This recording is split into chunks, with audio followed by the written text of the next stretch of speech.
यहाँ पे आप देख रहे हैं गाड़ी ड्राइवर से उल्टी साइड पे है, बाएं तरफ। यही तरीका कार है।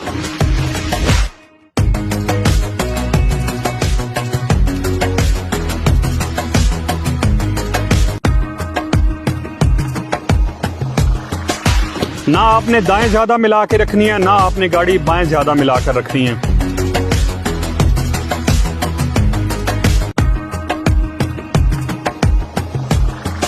ये कौन के पास आ गया।